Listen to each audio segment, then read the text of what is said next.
Good afternoon, everybody.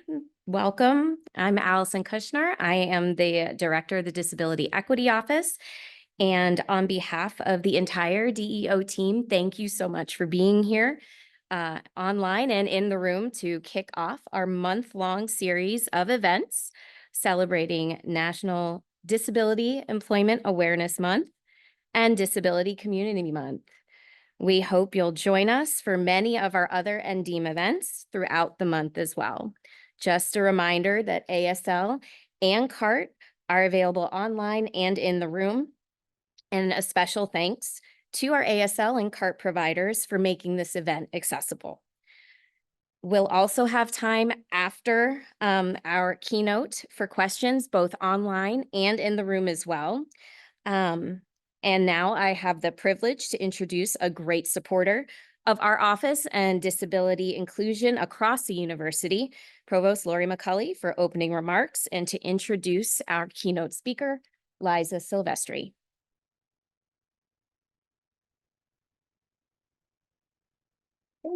Thank you, Allison. It's such an honor to be here today. And I have to say, it sounds like all the events that you had today have gone incredibly well. I know in my building, there were people who had been here and they were talking about how great the events were and the great swag that they got. And I think after our keynote speaker, they'll be talking about how great our speaker was, because we're really in for a treat. As it is really an honor and a pleasure for me to represent the university at a myriad of events that I do. But today, I really want to say that this is a special event and a distinct honor. And I say that from, my whole spirit that I'm really delighted to be here. Working with people on campus around supporting people with disabilities has been really one of the most exciting and rewarding aspects of my professional career, from my time as a clinician to my current leadership role. I don't see this work as a niche issue. I see it intrinsically bound up in the academic mission and our pledge to be the world's defining public university. One of the pillars of our vision is life-changing education. What we as an entire community have articulated is an area that is really elemental to our success of our mission, to provide a life-changing education. We hope that while our students are here, they are on a voyage of discovery. The first half of that voyage is inside, learning about who they are, what drives them, and how they can evolve their skills to serve their purposes and passions. The second half of that voyage is external, finding a place in the world where their expertise can be of great use as well as personally fulfilling. In essence, this year's theme for the NDEAM, Good Jobs for All, is the professional complement to our mission to provide that life-changing education. We want to do our part in creating a society where everyone can flourish. What happens when our students find themselves in a place where that does not support their unique profile of ability? In that case, their learning is impacted, and their sense of potential, even their feelings of self-worth, can be damaged. What happens when people arrive at a workplace where people may mean well, but have not taken the steps to be inclusive to people with disabilities? What happens is an all too common repetition of history. Those with disabilities are disincluded, or they must work twice as hard to include themselves. Feelings of exclusion and despondency can take over. The individual and the organization both miss out, and they both suffer.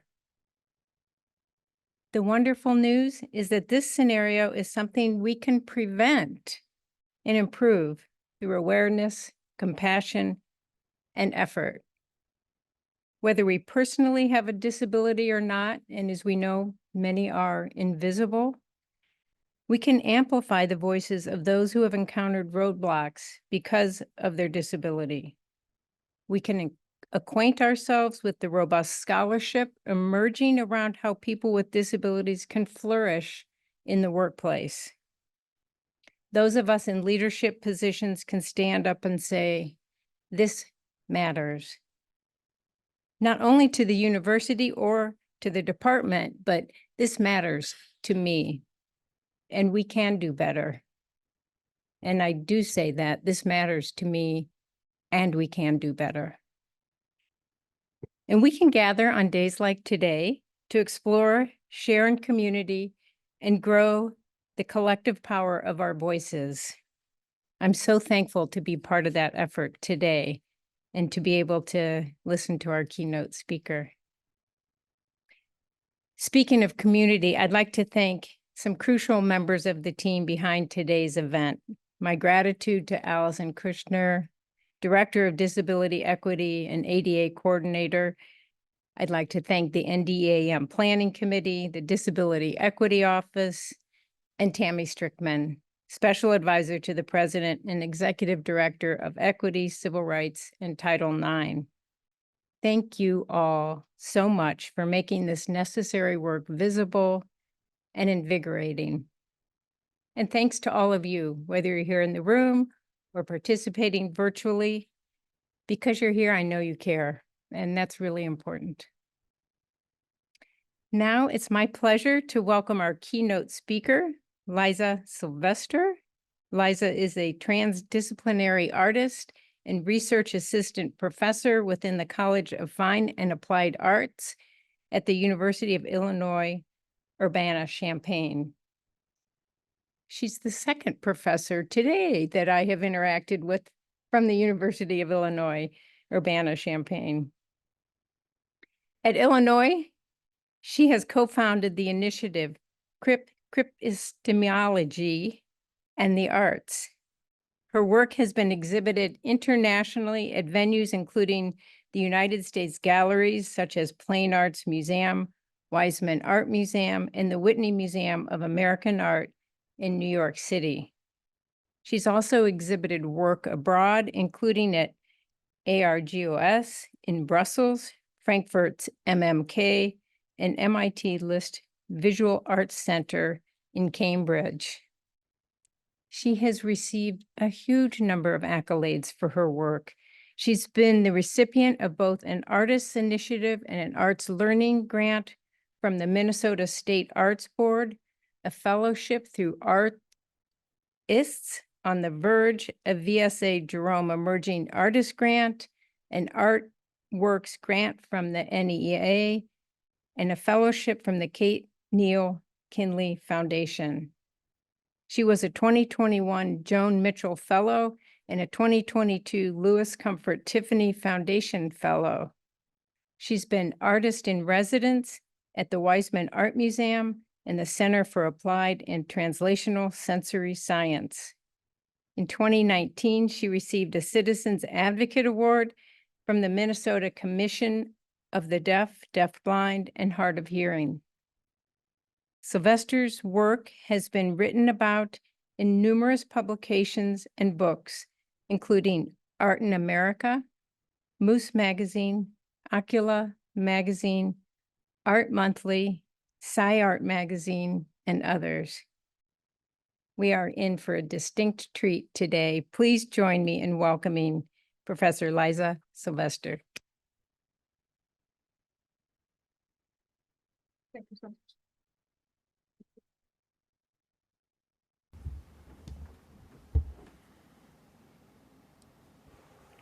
Okay, I'm gonna make sure everyone can hear me. My microphone's working. Yes, okay. I'm gonna open this up.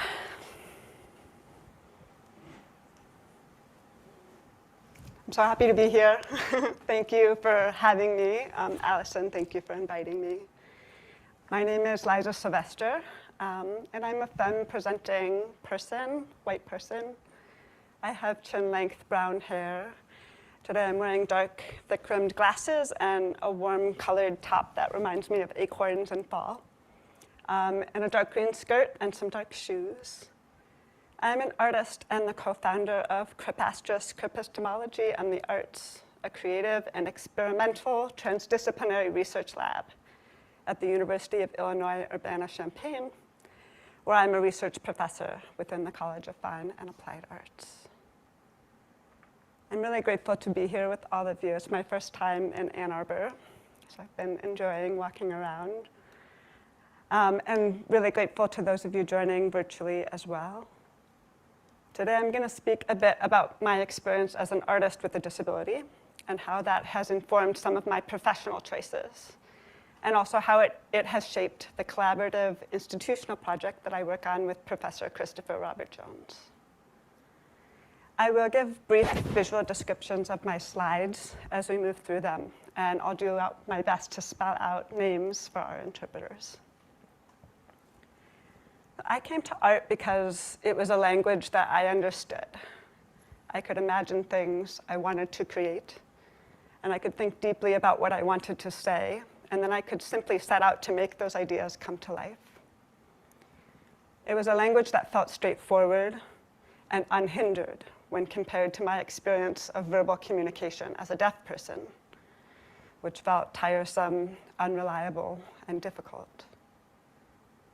I also came to art because when I looked into the future as a young person with profound hearing loss who would someday be deaf, there were so few careers that I could imagine myself excelling in due to the limitations I experienced. Art was a career I could imagine for myself, one that didn't require me to talk on the phone, communicate with coworkers, or rely on my unstable and vanishing hearing abilities.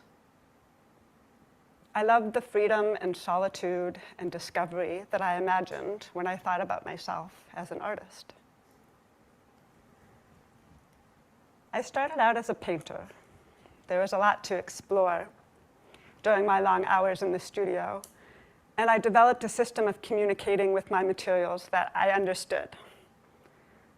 I did this for several years, and eventually it felt like I had reached a level of fluency with the material communication methods I had developed.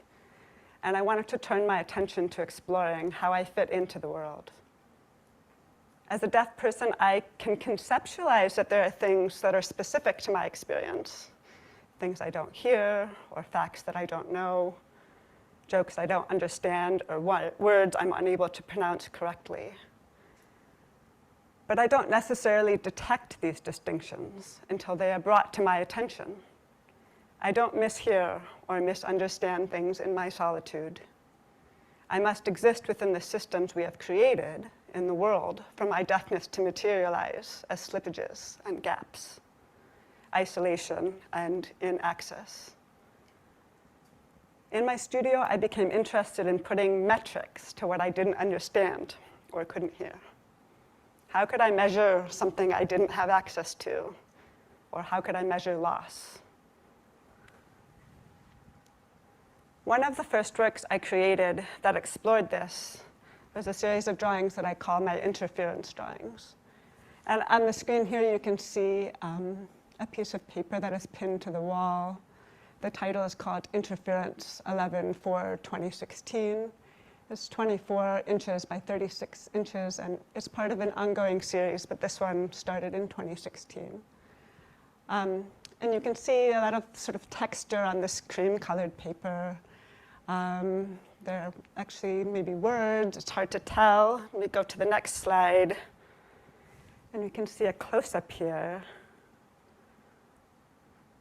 And you can tell now that this is writing, and that parts of the words are redacted. And these drawings really do begin as writing pieces. They're recordings of sort of a stream of consciousness in which I share sort of private or personal things. And then I go back and I redact the parts of each word that I'm not able to hear due to my hearing loss. And so I'm really interested in the visual pattern of this loss. Like, I'm trying to understand what I don't understand, right? And this is sort of the visual language of that gap or slippage. But I'm also interested in the idea of this loss hiding or protecting information that is private and is my own within the public space of an art exhibition. So this is a work that you might encounter in a museum or an art gallery, and you, as an experiencer, might try to understand what it says, and you may be able to understand parts of it. But there is a layer protecting full understanding, which is actually the manifestation of my hearing loss in sort of texture form. So another way I attempted to process my own experience and how it clashes and materializes with a normative experience was through working with film and artifacts of popular culture. So I'm going to play a 1-minute clip of this film that I made in 2017, which is titled Caption Channel Surfing. And you'll notice that what is captioned is actually not a translation of what is spoken in the film. Instead, I've inserted my own thoughts and processes and observations of these films that I don't have access to because they lack captions. So the captions I've added don't provide direct access to the spoken parts of the film, but they do provide you insight into my experience. I'm going to go ahead and play this. But they were horrible. I guess they are a little creepy, but you shouldn't run away. You have to face them and sing. Of course, singing doesn't always work down there. Down where? Underground, in the mines. The mines? I regard it as an unusually sincere compliment, because you don't look to me like a man much given to whistling. Oh, no, it's not that exactly, but if my admiration was that obvious, I'm afraid you might misunderstand. May I help you?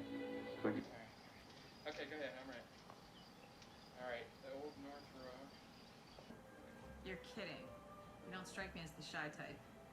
No, I was, really. Painfully and desperately shy. And thinking about it, I suppose that's why I ended up taking pictures as sort of a detachment thing, you know what I mean? Yes. Oh, he knows you're talking to me. Probably jealous. So this is the last clip, and we see a white man in a bathtub talking on the telephone. And while I could make works, through this captioned series, which I have several films that are part of this series, and these works, like the interference drawing, explored the slippages and gaps of my experience. And I realized that I could make work about this, but it wasn't just measuring loss anymore. It was also making work that became a new experience in and of itself. And I became excited about the potential as I observed this in my studio. So my caption series is not really about creating access. It's about claiming marginal space in a generative way. Closed captions are actually a radical and generative Crip space. And I wanted and still want to detach them from their intended use and explore their potential beyond access. I grew up losing my hearing due to an autoimmune condition that has since developed into other chronic immune-related health concerns. I have complete sensorineural bilateral hearing loss, or medical deafness, and a 20-year-old unilateral cochlear implant. With much focused effort, and when circumstances are specific, I'm able to participate in one-on-one conversation through a combination of lip reading and the audio input my cochlear implant grants me. As someone who is neither hearing nor culturally deaf, I have been perpetually drawn to exploring how my experience has been shaped by the liminal and complicated space in between identities that are easier to define. My relationship to language, communication, and access has always been in a constant state of flux. And I find this redefining and reorientation the substance that has informed my creative and epistemological framework. The set of criteria that enables me to access a conversation is extensive. The speaker must have a clear voice. They cannot mumble or produce sound while their lips remain unmoving or stiff, which is more common than you might think. They can't have an accent that I am unfamiliar with. Also integral to this set of criteria, the person with whom I am conversing cannot move their face around or cover their mouth with their hands, or have facial hair that interferes with my ability to read their lips. Lighting is also important. Someone who is backlit or in low light will render their lips impossible to read, and lip reading accounts for up to 70% of my ability to comprehend spoken language. Background noise and the amount of echo or resonance in a space also impacts my ability to comprehend. Walking while talking is not an ideal situation. Too many visual distractions and physical navigation demands compete with my focus on word comprehension. And even the slightest amount of wind will render all sound nuances produced by my cochlear implant into a monotone of static. My ability to comprehend also relies on how much energy I have at a given moment and is greatly impacted by my overall health and well-being. I share all of this to make it clear that while my cochlear implant has constructed access under specific circumstances, it has not transformed me into a hearing person. As an individual who possesses, but is also possessed by, a so-called invisible disability, I have found that my ability to navigate conversation well under particular circumstances has only complicated the expectations of my ability to do so in other less ideal circumstances, rendering my overall comprehension, if we're looking at ratio numbers of time spent comprehending versus not comprehending, next to nil.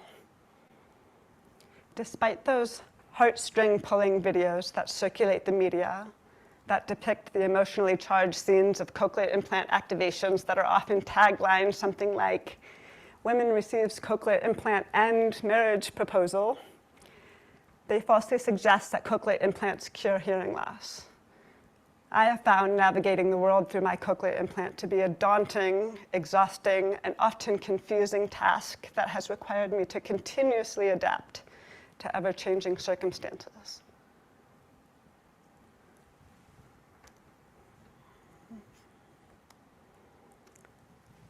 So every semester as an MFA student, which feels like a lifetime ago now, I was expected to share newly developed work with a group of my peers, professors, and guest critics. After introducing the group to my work, we would engage in a critical discussion of it. Not only did I need to follow a conversation as it jumped from individual to individual in a large group of people standing in various formations, but my nerves, the social hierarchies of the art department, and the often used dramatic artistic lighting meant that I spent a lot of time desperately trying to understand and hardly any time actually understanding. I was repeatedly amazed by how my presence as a deaf person rendered the whole system of graduate critiques a failure. Wasn't I supposed to be gaining something from this experience? I began thinking about how I could construct my own access in these settings. I asked everyone to please raise their hand before they spoke so I could identify who was talking. This worked sporadically during one conversation, but often people broke form as the conversation progressed. Afterward, we moved on to another critique, and this method of conversation design was never replicated. Next, I requested that a group utilize a talking stick as a method of conversation design. This slowed the speed of time between speakers significantly, and the performance and physicality of holding the object in order to speak seemed to make it harder for the group to break form. Still, I had a hard time getting close enough to converse with someone who might be standing further from me in the crowd. And this formula, again, did not translate into access during other critiques. It became increasingly clear that the only way I was going to gain access was if I constructed it for myself. And I felt that art could be a dynamic and appropriate place in which to experiment. So I presented Flashlight Project for the first time in 2018. I gathered approximately all 40 of my critique participants in a hallway outside one of our critique rooms. And I asked my participants to take a small handheld flashlight with them. We all entered a blacked out room together, and after the door closed, completely removing our collective ability to navigate the space with vision, I clicked on my own flashlight and pointed it at my mouth. My directions were simple. If you wanted to participate in the conversation, you needed to turn your own flashlight on, point it at your mouth, and wait for me to approach you. The flashlights worked not only to grant me visibility of my conversers' mouths, they also created an experiential spotlight effect that further darkened the peripheral understanding of the group. The access I was granted through the use of the flashlights also lent an unusual stage for intimacy that undermined the typical group dynamics of the art department. And since that first iteration during my graduate studies, I have expanded this and collaborated this project with Christopher Robert Jones, who has their own access needs that have informed this project and made it so much better. And this, on the screen here, you'll see a very dark room. You can see myself with a flashlight pointing at my mouth. I have glasses on, and you can sort of briefly see the person I'm in conversation with sitting across from me. And then in the background, you can see a screen that has the captions of what we are speaking about. And they say, and my voice sounded different, which is just a snippet of our conversation. And you can also see the BSL interpreter. This was done at John Hansard Gallery in the UK. So it's a British sign language interpreter, not an American sign language interpreter. And she's being lit by two participants in the event with flashlights. And so you can just sort of briefly see the outline of her hands in sort of mid-sentence. And we've presented this a number of times, and it always takes on its own sort of life, and is really exciting for us to learn about communication from the people that participate with us. And what I really love about Flashlight Project is I've learned about sort of the malleable connections between the built world and learned communication structures.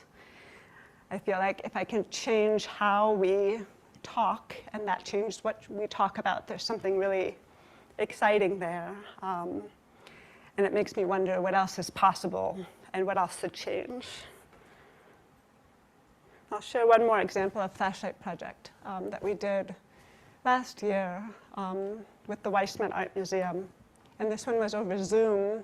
And you'll see on the screen there's 1, 2, 3, 4, 5 rows of Zoom windows. And many different students here. And this is done with a French class, so these are all fluent French speakers. And you can see here it says Flashlight Project French Class. That's the title of the work, 2023. Zoom, flashlights, captions, and conversations are the material. And the really exciting part about this Zoom iteration of Flashlight Project is, well, we took turns using the caption space, so different students would be charged with captioning for the group, and we moved at the speed of the captions. Some people were better at typing than others, and that really shaped how fast we moved. But also, so these are fluent French speakers. My last name is French, which is interesting, and we learned a number of years ago from a PhD student who's from Canada that our family had not been pronouncing our last name correctly. Sylvestre is how we say it. And this student went through the labor of explaining to us how to pronounce our last name correctly, which was a really interesting thing as a deaf person because I could not hear the instructions he was giving me. And so the captions here say, it's further back in your throat and almost swallowed. So it feels forward, but it's also rounded and kind of closed and swallowed. And these are these fluent French speakers trying to teach me through captioning how to pronounce my last name, which was just sort of this beautiful moment of interdependence and also ways of knowing and also what is name and what is identity. So I really enjoyed doing this and would love to do it again. All right. So after some years of working as an artist and exhibiting internationally, I came to realize that galleries and museums wanted to exhibit my most legibly disabled work. the work where my identity as a deaf person was really at the fore in a simple and direct way. I came to realize that the majority of artwork made by artists with disabilities and shared in art institutions felt oversimplified. The identity of the artist was materialized in the work in such a way that receivers, which is a term I use in place of the ableist term viewer, and is borrowed from the artist and filmmaker Jenny Brady, which is spelled B-R-A-D-Y, wouldn't question what sort of person had made the work. Being a disabled artist became a sort of commodity that required myself and other disabled artists to present and represent our disabilities for an able-bodied audience.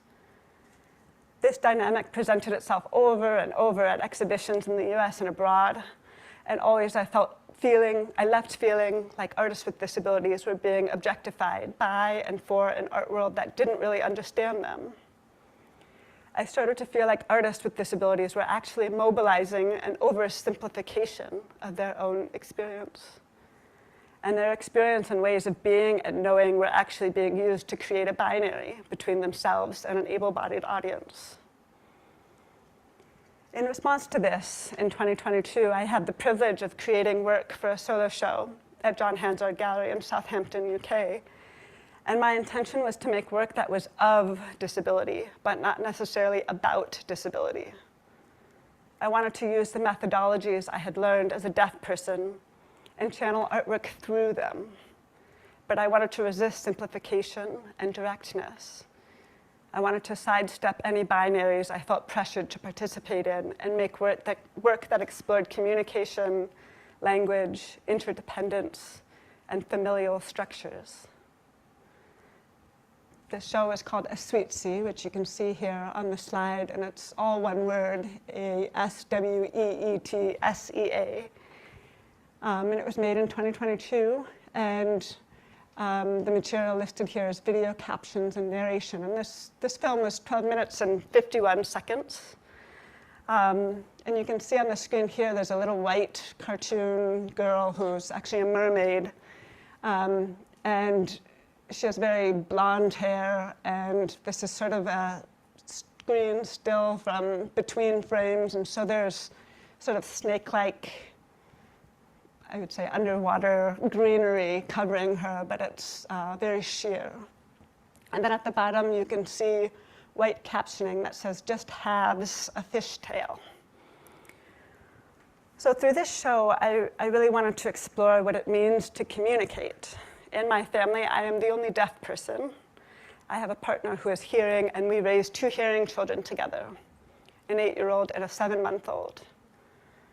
It's an interesting thing to be a deaf person in a family of hearing people because it becomes hard to locate my disability within our family structure.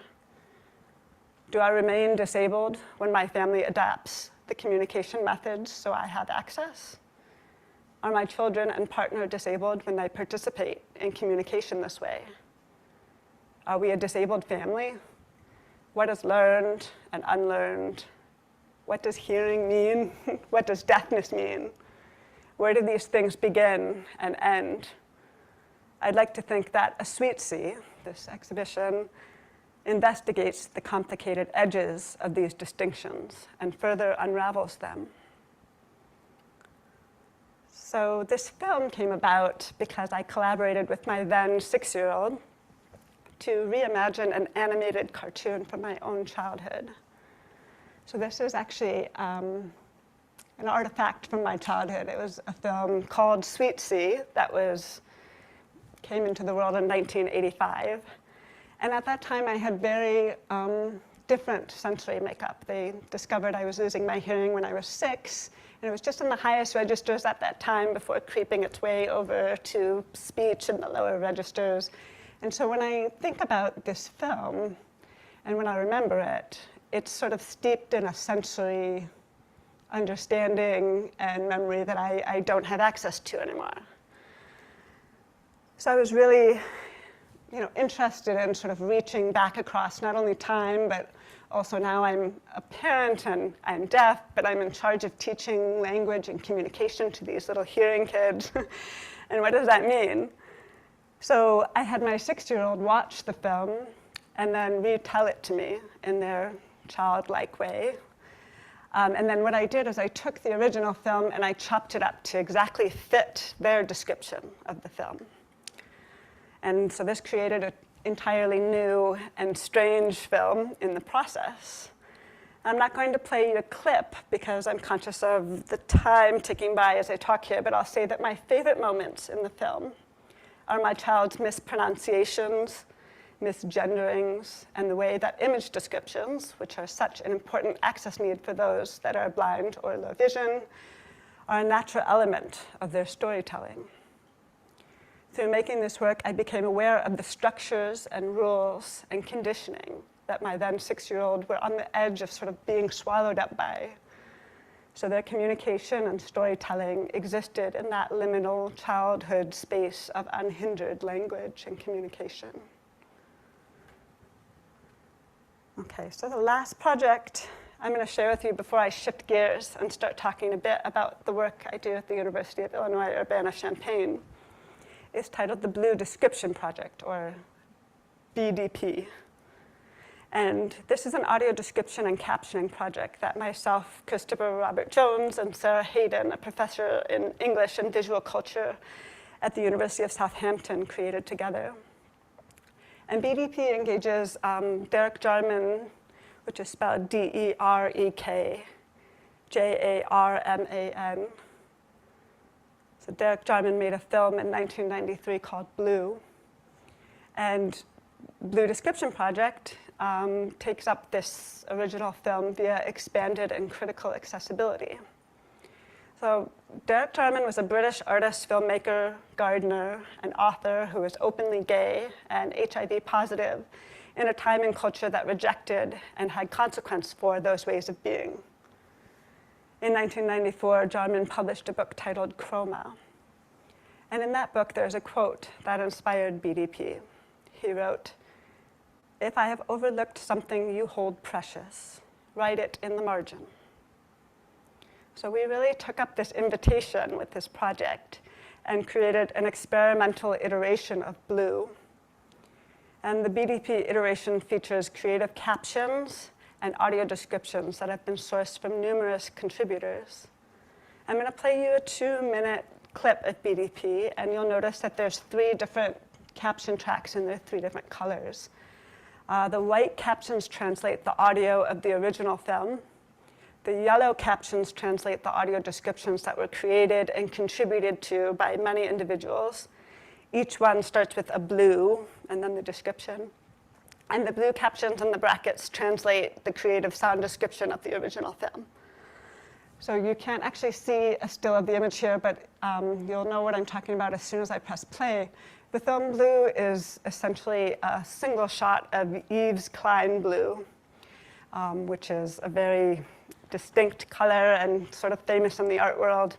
And he borrowed this from the artist Yves Klein, so this is sort of a continuation of people borrowing things from other people to make new work.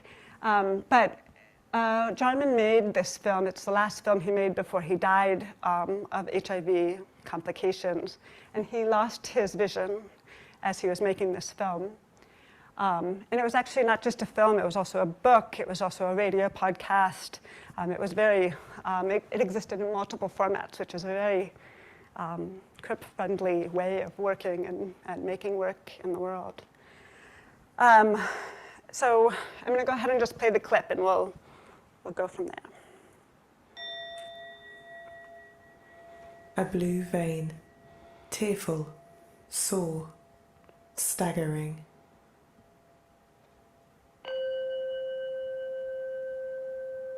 A blue, the unfinished shape.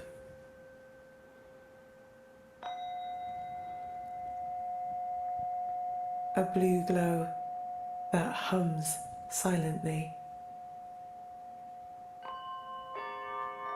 A blue that is not Dell, not Facebook, not Twitter, not Vimeo, not IBM, not HP, not Skype, not Intel, not PayPal, none of those.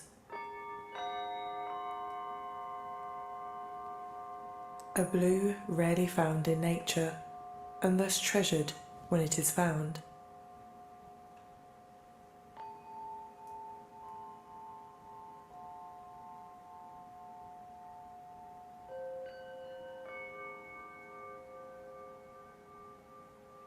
A blue, at times a witness of what is to come. You say to the boy, open your eyes. When he opens his eyes and sees the light, you make him cry out, saying, O blue, come forth. O blue, arise. O blue, ascend. O blue, come in.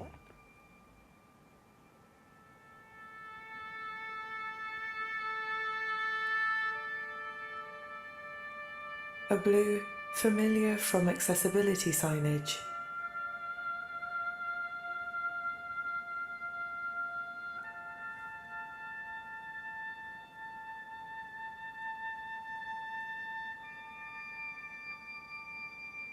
A blue I find to be calm, cool, and relaxing.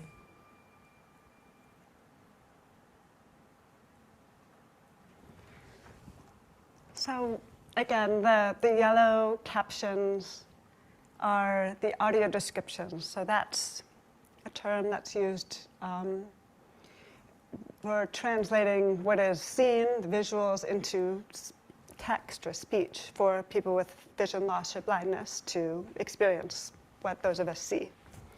And so this is a very sort of hot topic in the access world that I'm not going to get into because of time, but it's very exciting to think about the difference between subjectivity and objectivity when it comes to this access need.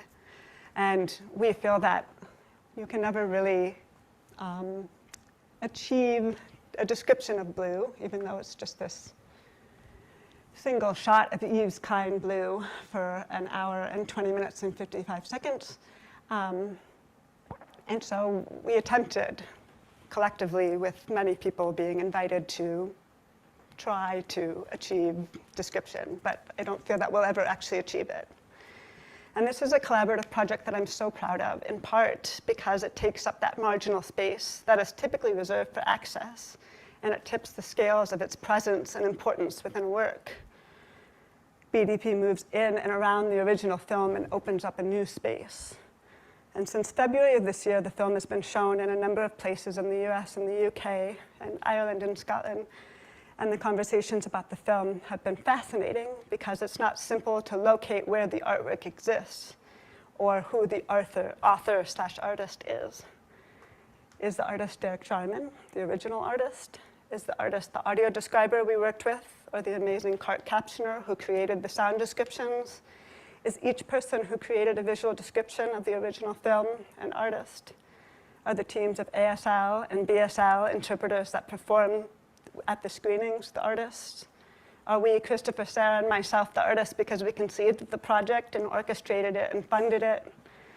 And this is an important question to be faced with as an artist in today's day and age for a number of reasons, but especially because it resists simplification. The art world, in its connection to capitalism, wants artists to be individuals.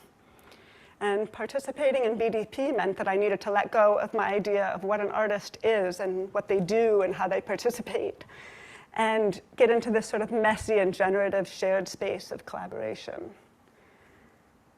It also meant that we all need to start thinking of access workers as part of the art experience. So now I want to tell you a bit about the creative and collaborative and experimental research lab that takes up a lot of my time at the University of Illinois Urbana-Champaign. Professor Christopher Robert Jones, who co-founded this initiative with me, and I both have artistic backgrounds, but neither of us really fit into traditional forms of art making. Our work, both our artwork and our institutional project, is informed by both of our distinct disabilities, which we both receive accommodations for through our university's ADA office. And I share this because it's important to acknowledge that disabled academics, like disabled students, navigate an incredibly ableist system, specifically a system that often teaches ableism and upholds the ableism that is essentially baked into our respective disciplines. It's still common for me to meet disabled professors who do not disclose their disabilities to their departments until after they have received tenure, or who put a lot of effort into passing. And while disability is increasingly a subject matter worthy of our academic institutions, very, very seldomly do these institutions allow disability to become methodology or epistemology. It is always kept at a certain distance and never allowed to truly modify how or what we learn. What Christopher and I seek to do with Crip asterisk is not only to provide access to our students, that's a given, and our goal is always to remove the burden of access from the individual body by simply providing that access defaultively. What we seek to do is move beyond the space and into the space that becomes possible when access needs are not an issue. When basic access needs are met, this allows us to move beyond step one and into a space where we can start thinking about what it means to make cripistemologically informed work. So Crip asterisk is a practice-based experimental collaboration and creative research lab and a transdisciplinary pedagogical initiative formed by myself and Christopher Robert Jones. And we are housed within the College of Fine and Applied Arts at the University of Illinois, Urbana, Champaign. And this initiative really is site-specific in the fact that we were looking at the landscape of our university and the world and understanding that we needed to really de-link the typical medical approach to disability studies and explore what a cripistemological approach to creative pedagogy and applied research might be. So this word, cripistemology, I'm sorry to the ASL interpreters, is a portmanteau of the word crip and epistemology. So crip is the general reclamation of the term crippled, which is a derogatory term that has been reclaimed by disabled communities. It also references crip theory, which is something I don't have time to get into now, but would love to talk about. And epistemology, which is how we know what we know and how we learn, right? So Crip asterisk draws upon points of connection between artistic practice and critical thought. And we really understand that we need to both address how cripistemologies are shaped pedagogically and how they are disseminated publicly. So this goes in two directions. It's in the classrooms and it's also in the public sphere. So a cripistemological approach to creative production focuses on how knowledge produced via the Crip and disabled experience can shape and change the way we approach our respective mediums.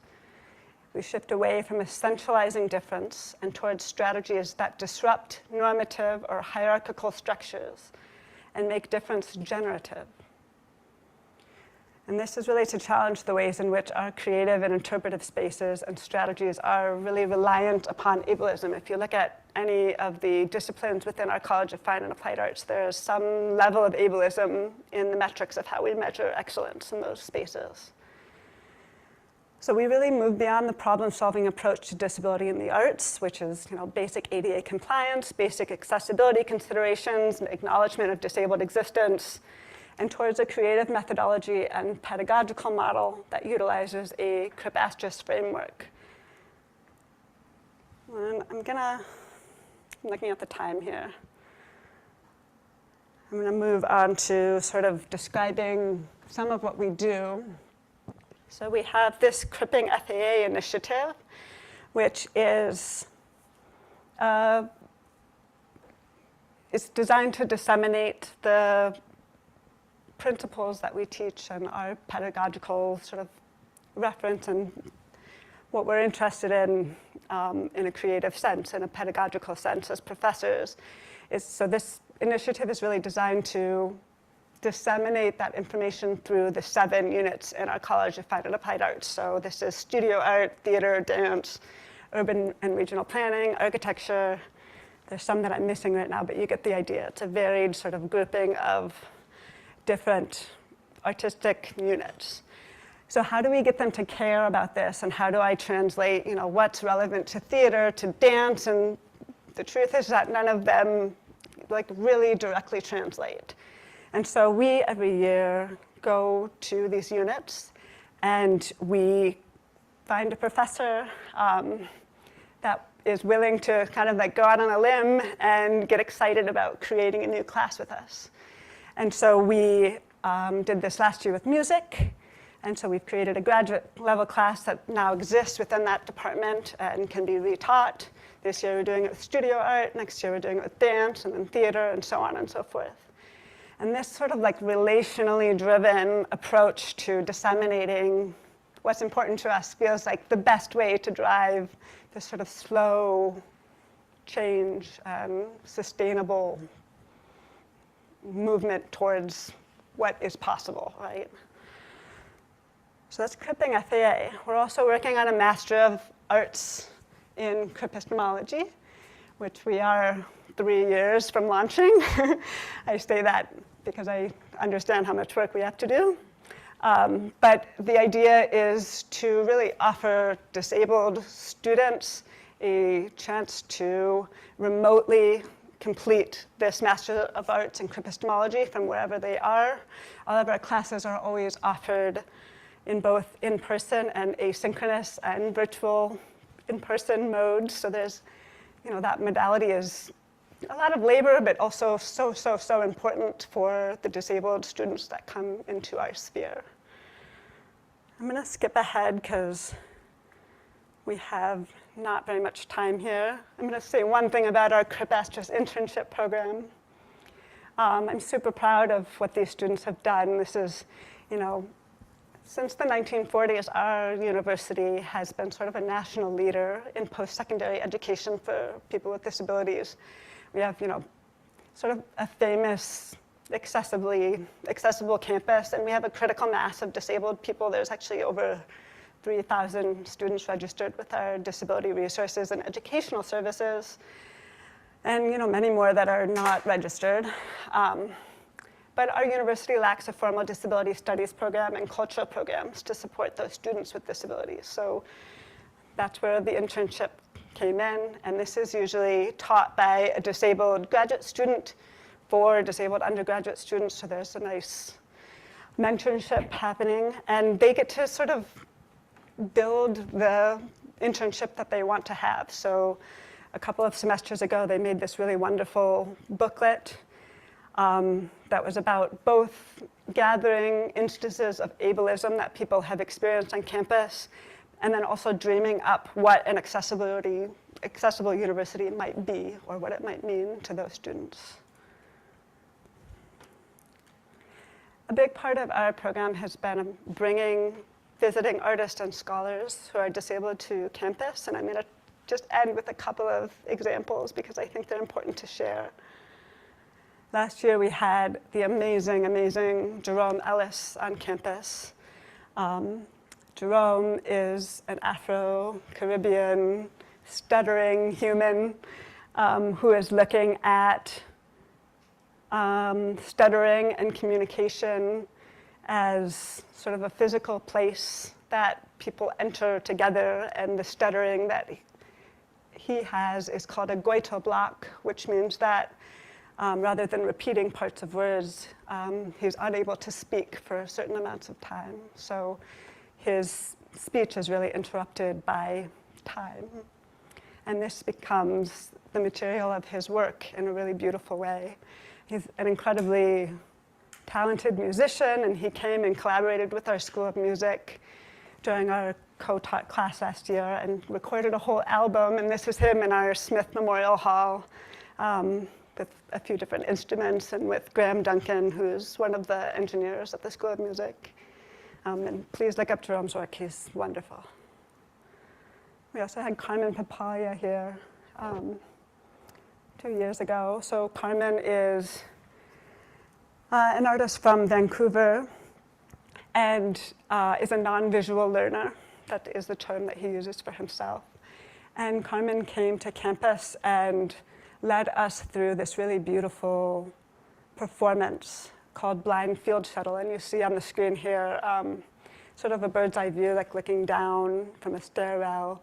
There's 5 participants, and they're all sort of reaching their hands out to each other, and they're crossing each other with their hands, and they're sort of almost touching each other, but not quite. And this was a really beautiful thing to witness, because So Carmen, in his expertise as a non-visual learner, guided us through a walk through campus without our eyesight. And so there was a communication method that he taught us so that we could communicate and navigate safely.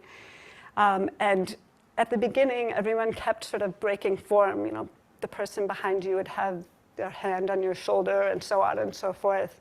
And everyone was sort of nervous and not used to touching each other. And so people kept breaking form. And when that happened, people would say, break. And Carmen would come back and help people find each other. And then we would begin our navigation together again. But it's another example of Carmen. And he's wonderful. So another shot from that particular performance where you see people walking in a line with their hands on each other. And I think I'm going to end there. I feel like it is time to be done. But I do, if you'd like this slide deck, I know that it can be shared, and there's some more resources of artists here.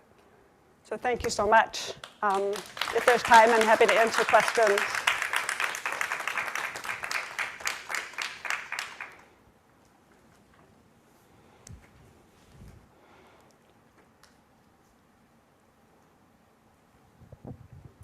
Thank you.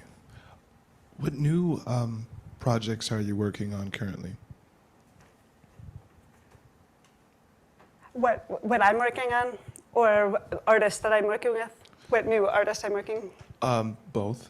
Both.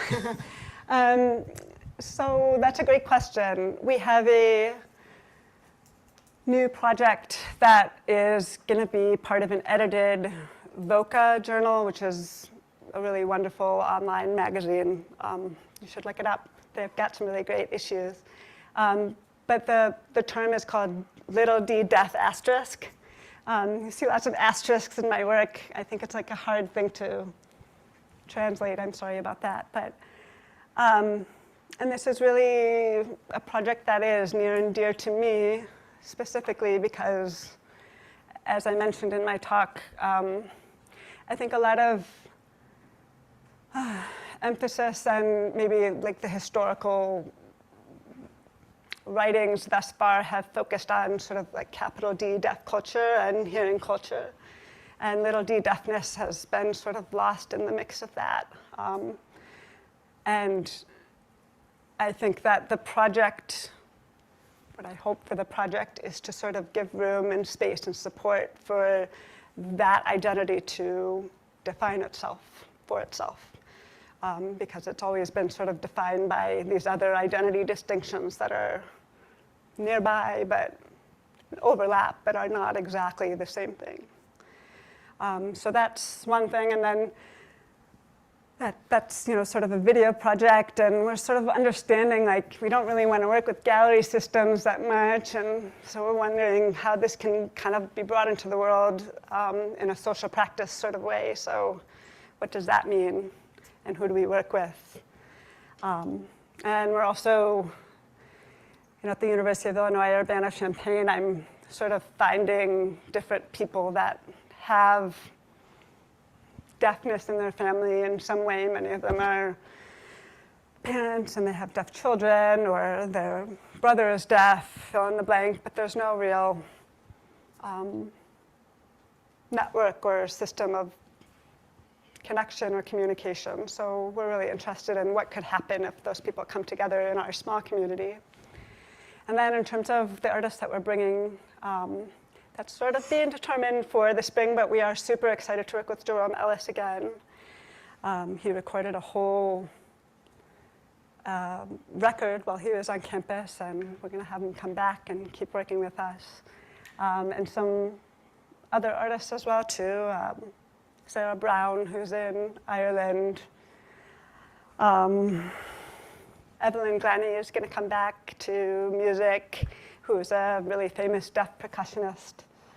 Yeah, some of those are still getting worked out, but exciting to dream up the list right now. Thanks for the question. Yeah. I was curious, do you have any tips for disabled students looking to get into, for disabled students looking to get into academia? Looking to get into what? Academia. Academia.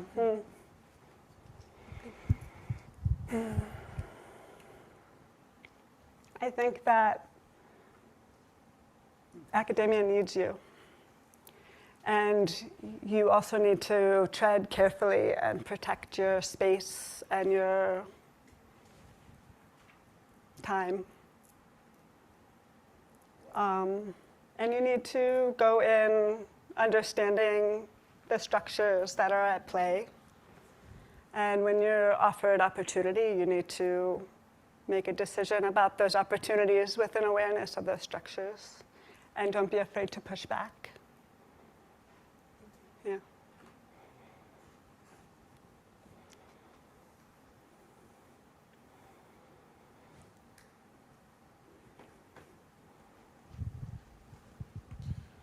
Seeing that it's an election year, do you see that there's being any priorities given to the disabled community for their political and social upward mobility? Can you assign it to me one more time, but maybe face to me, I'm sorry. In this new political cycle, do you think issues of disabilities are being made equitable for folks in our society? Oh man.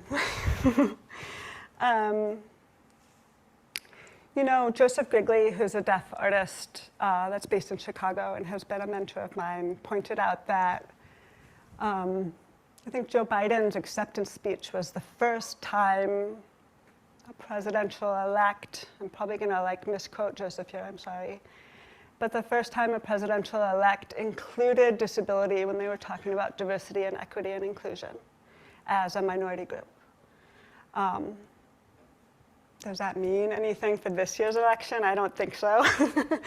But I do think that there's, if I'm even just looking at, the world I know, which is art, there's a lot more there. I see more books being published about disability. I see more people talking about it.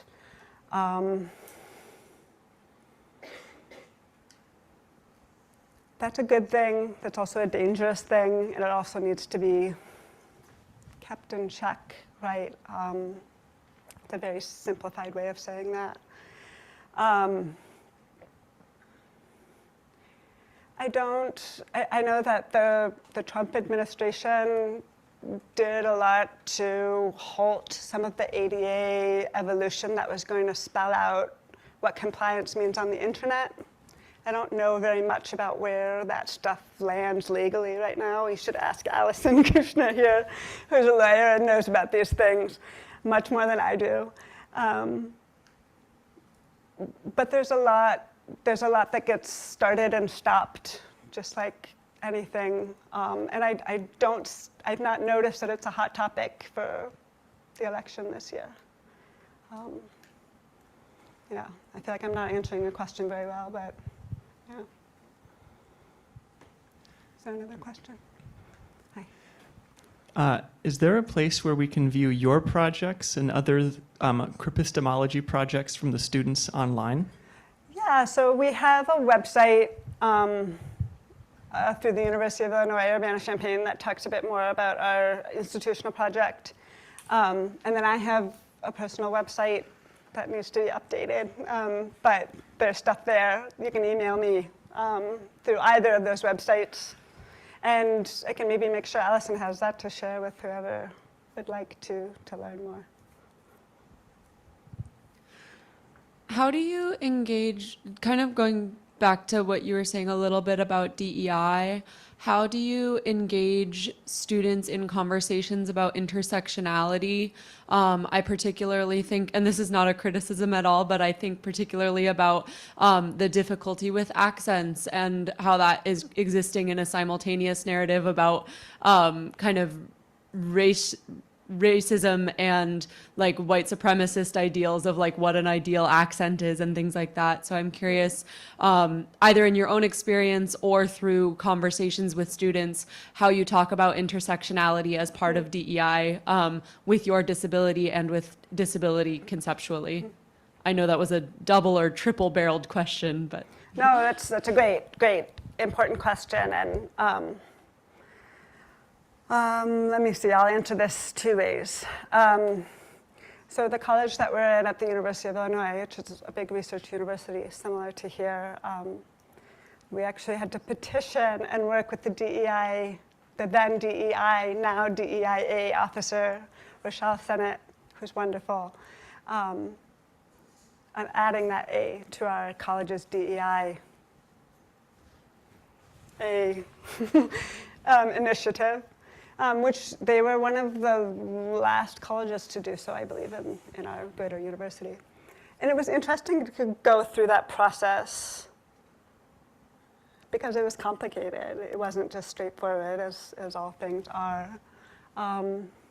We got it added, and that was great, with fairly little pushback. And then in terms of how we talk to students about it, intersectionality is so important when it comes to talking about disability. I don't think that you can talk about disability without talking about intersections of things. And I'm pulling up this slide here, which we hosted a conversation between Dustin Gibson and Talila T.L. Lewis like 2 years ago, 2023, 2 academic years ago. And TL is awesome. They are a lawyer and an abolitionist, and they advocate for imprisoned deaf inmates and their access, as well as other things. They've written things that you can find on the internet, but I'm bringing TL up because on their website, which you can look up, they have a working definition of ableism, and it's updated every year, which I think is important. And TL's definition of ableism, which I'm not even going to try to quote right now, but I'll pull out the general idea is that ableism is a product of capitalism. And when you look at it this way, you understand that it has everything to do with Blackness and minority identities as well. And so we often begin teaching our classes with TL's work and with this working definition of ableism, because I think it very quickly, I think people are used to thinking about the disabled body or disability studies as like, oh, it has this like lineage that's mostly white, and it's about what you're not able to do and the individual body and society. There's something about that there, but TL's like, no, this is like a capitalist construction. And it's very straightforward, and it is undeniable. And so that's one way that we do that. And then the other way we do this, and my partner, Christopher Jones, has sort of come up with these pedagogical like units that they call pods. And it's always sort of a combination of, let's say the theme is time. We are talking about Crip time, about white time, about institutional time, about asynchronous time, right? And when you start teaching, maybe not in a historical way, but in a more like rhizomatic way, the intersectionality is just sort of there. And we sort of intentionally bring that to the fore because it's really important. And I can't claim that I do disability justice because disability justice is a very specific thing that communities of color are doing really important work. And as a white person, I just cannot claim that I'm doing disability justice. It's a term that's been really co-opted by institutional spaces and by white spaces and white people. And it's disability justice is communities of color, disabled communities of color, like uplifting the most minoritized groups of people, which are disabled people of color, not white people of color. So it's a really important thing to also talk about, like what I can and cannot do as a white person who has a lot of privilege in academia. Thank you, Liza, and thank you everyone for joining us today. Happy NDEAM, and we hope to engage with you again soon. Thank you for joining us. Thank you so much.